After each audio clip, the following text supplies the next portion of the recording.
लाहौर में 96 square kilometre को brown area declare कर दिया गया। अब जब आप किसी भी इलाके को ब्राउन एरिया डिक्लेयर करते हैं तो होता क्या है? तो होता यह है कि आपकी हाउसिंग सोसाइटियां डेवलप होना शुरू हो जाती हैं। मेरी तो कोई हाउसिंग सोसाइटी नहीं है, ना किसी हाउसिंग सोसाइटी वाले से ताल्लुक़ है, ना दोस्ती करने का शौक़ है। मेरा जो ख़ानदानी बैकग्राउंड है वो भी आप जानते हैं। तो इसलिए ये हाउसिंग सोसाइटियों को बेनिफिट देने के लिए ग्रीन को ब्राउन कर दिया। अब ब्राउन का मतलब ये है कि पहले ही स्मॉग का बुरा हाल है लाहौर के अंदर, उसकी पॉलिसी बनेगी नहीं बनेगी ये नहीं पता, मगर लाहौर में ग्रीन को कम करके ब्राउन किया जा रहा है।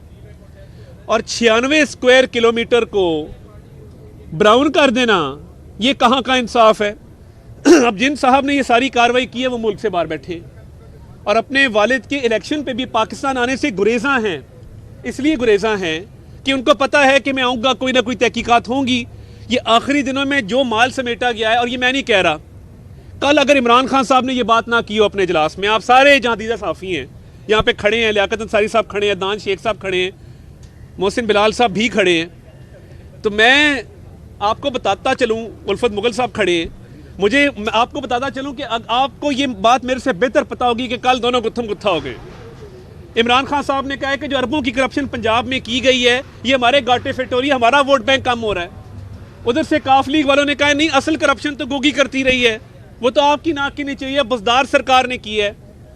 तो वो अब आपस में ही लड़ पड़े हैं इस बात पे कि ज़्यादा करप्शन किसने की है।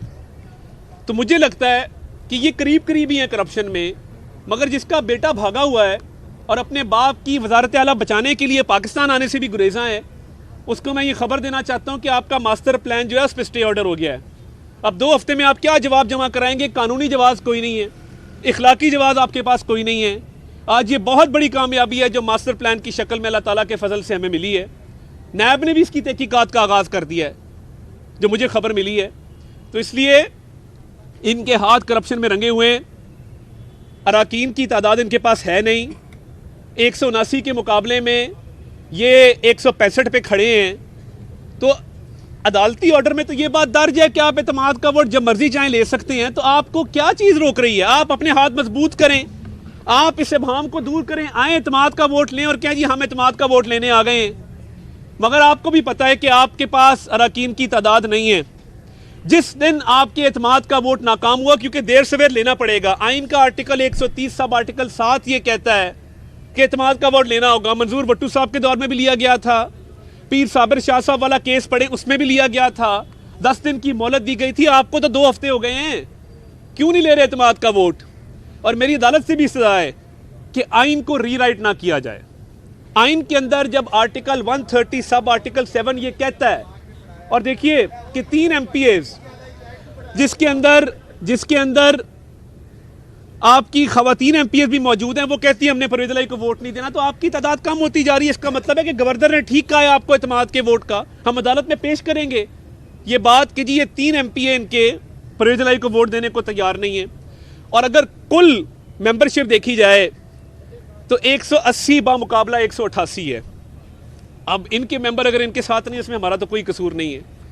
एतमाद का वोट देर सवेर लेना होगा और उसके बाद जो वज़ीर आला का इंतखाब होगा, अगर पहली गिनती में कोई भी उम्मीदवार 186 वोट ना ले सका तो दूसरी गिनती होगी और दूसरी गिनती में सादा अक्सरियत वाला वज़ीर आला मुंतखब हो जाएगा, जिसका हमें अल्लाह ताला के यहाँ बड़ा यकीन है और हम बड़े कॉन्फिडेंट हैं इस मामले पर। भाग तो हुकूमत रही है, भाग तो मुनसिलाई गए हैं, तो आके जवाब देना इन बातों का। मास्टर प्लान में तो आप फंस गए हैं। मास्टर प्लान अब इंशाल्लाह अल्लाह ताला ने ज़िंदगी दी, मौका दिया, मैं बतौर एक मिडिल क्लास सियासतदान इसको अपनी अना की जंग बनाऊंगा और मैं देखता हूँ कि ये मास्टर प्लान 2050 का जो अरबोंपति लोगों को मजीद अरब देने के लिए किया गया है, ये कैसे इस पंजाब के अंदर पास होता है। कि अगर लाहौर हाई कोर्ट से आपको तो क्या मसला बना है आपको? मैं जब दाखिल हुआ तो इन्होंने कहा जी वफाकी वज़रा की एंट्री पंजाब असम्बली में बैन है, जिसमें राना सनाउल्लाह साहब को, मुझे और साद रफ़ीक साहब को इजाज़त नहीं है। अब देखिए, बतौर वफाकी वज़ीर आपके कुछ इस्तेकाक होता है, हमने मीटिंग करनी है। हमने कल भी पुरअमन तरीके से हम आए हैं, कमेटी रूम में बैठे हैं, अपनी मीटिंग की है, नीचे गैलरी में इजलास देकर हम घर चले गए हैं। इनको इनसिक्योरिटी ये है कि शायद हमारे आने से पार्टी को तक़वियत मिलती है, मेंबरान का जोश व जज्बा बुलंद होता है, उसमें इजाफा होता है, तो इनको असेंबली में इनकी एंट्री बैन कर दो। मैंने उनको बताया, मैंने कहा ये गुजरात की ज़िला काउंसिल नहीं है, ना इसको बनने देंगे। और मेरे चौधरी परवेज़ इलाही साहब से कुछ 40-50 साल के ख़ानदानी मरासिम है, कोई आज का ताल्लुक नहीं है। हमने कई नस्लें भुगताई हैं, कई नस्लों को देखा है। अभी गेट और मैं आपको बताऊं, हमारे इलाके में एक फौतगी हुई पीछे। तनवीर आज़म चीमा साहब हमारा इलेक्शन भी उनके खिलाफ है, हमारी ताल्लुकात भी हैं, इनके भी बड़े ताल्लुकात हैं। आज़म चीमा साहब थ्रू आउट काफ लीग में रहे, ये गुजरांवाला गए, चंद मील के फासले पे उनकी फातिहा कहना नसीब नहीं हुई। ये जो वज़ादारी का एक लिबादा उड़ा हुआ था ना, हमारी बुजुर्गों की फातिहा पे नहीं आई, ये तो चले फिर उन्होंने कुछ 40 साल ज़िंदगी के इनके साथ निभाए हैं। तो ये गुजरांवाला गए, वहाँ तक नहीं गए। परवेज़ इलाही आहिस्ता आहिस्ता अपनी सियासी साख खो चुके हैं, इखलाकी जवाज़ खो चुके हैं, सियासी कुव्वत खो चुके हैं। अब एक खोखला इंसान वज़ारत आला की कुर्सी पे बज़िद होकर विराजमान है, तो उसका इलाज सिर्फ एक है कि एतमाद का वोट ले वरना घर जाए। ये बताएंगे, अगर आपको लाहौर हाई कोर्ट से इंसाफ नहीं मिलता तो सुप्रीम कोर्ट जाएंगे आप? देखिए, लाहौर हाई कोर्ट से हमारी इस्तदा क्या है, वो ये है कि एतमाद के वोट का कहा जाए। अब अगर आइन की इस शिक को कोई फॉलो नहीं करेगा तो ऑब्वियसली सुप्रीम कोर्ट एक ऑप्शन मौजूद है, जाना चाहिए, जाएंगे भी। मगर मुझे नहीं लगता कि आइन को रीराइट किया जाएगा और किसी शख्स को ये कहा जाएगा कि तुम एतमाद का वोट ना लो।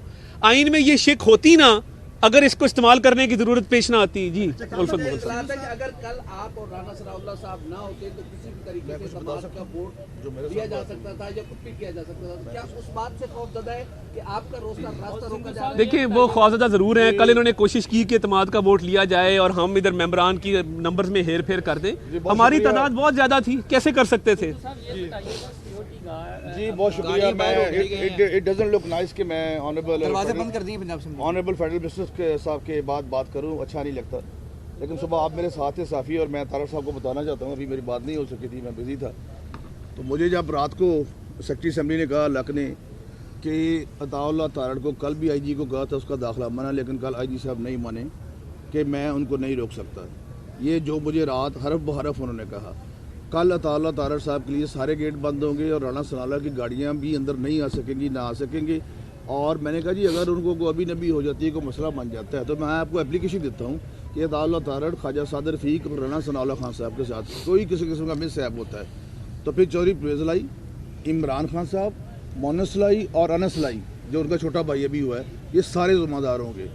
इसलिए पता नहीं, मुझे नहीं पता, उनसे पूछे जाके। हाँ जी, लेकिन ये तरीकाकार गलत है। मैं दोबारा कह रहा हूँ कि this is not the way. He is a federal minister.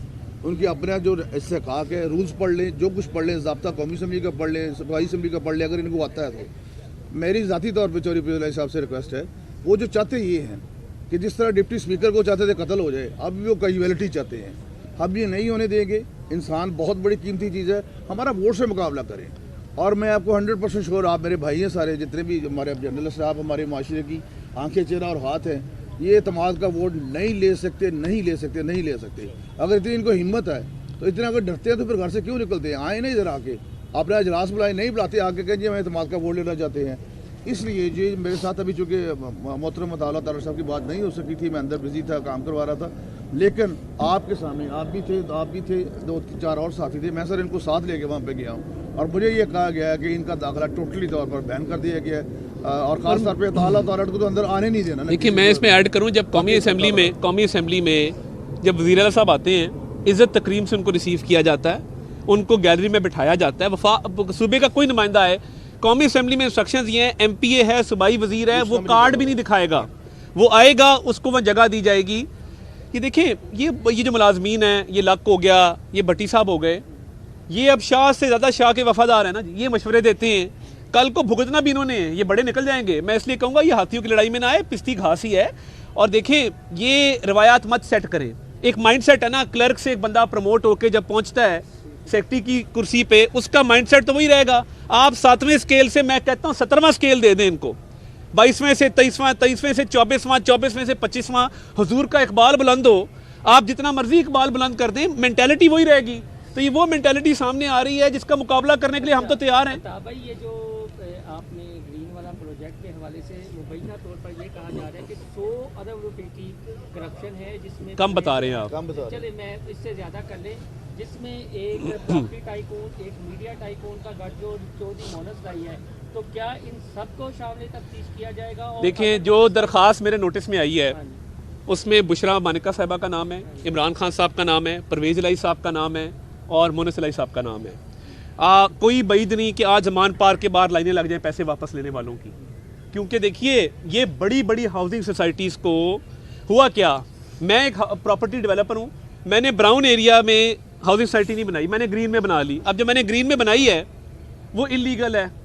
Monis इलाही साहब ने एक स्ट्रोक ऑफ पेन के साथ मेरी ग्रीन में बनी हाउसिंग सोसाइटी को ब्राउन करके लीगलाइज कर दिया। अब मैं तो अरबों रुपया देने को तैयार हूँ ना इस काम के लिए। कई 100 हाउसिंग सोसाइटियाँ ऐसी हैं जो ग्रीन में बनी थी और उस ग्रीन को नए कानून के तहत ब्राउन कर दिया गया और ब्राउन करके उनको रेगुलराइज करके अरबों रुपए बटोरे गए। फिर जिन्होंने ज़मीनें खरीदी हुई थी, साज़बाज क्या है, मोनिस इलाही जाएगा वो रख टेढ़ा के करीब ज़मीन खरीद लेगा, वो ग्रीन में खरीदेगा, जैसे ही ब्राउन का नोटिफिकेशन होगा वो ज़मीन पर मरला उसका रेट कई लाख रुपए बढ़ जाएगा। तो ये बड़ी टेक्निकल गेम की गई है। मैं तो ज़मीनों का व्यापार नहीं करता, मेरे एसेट्स कोई नहीं है, मेरी शायद एक आधी गाड़ी मेरे नाम हो, इसके अलावा मेरा सासा कोई नहीं है। तो इसलिए अल्लाह ताला का बड़ा शुक्र है, सुकून की नींद सोते हैं, ना कोई स्लीपिंग पिल खाते हैं, ना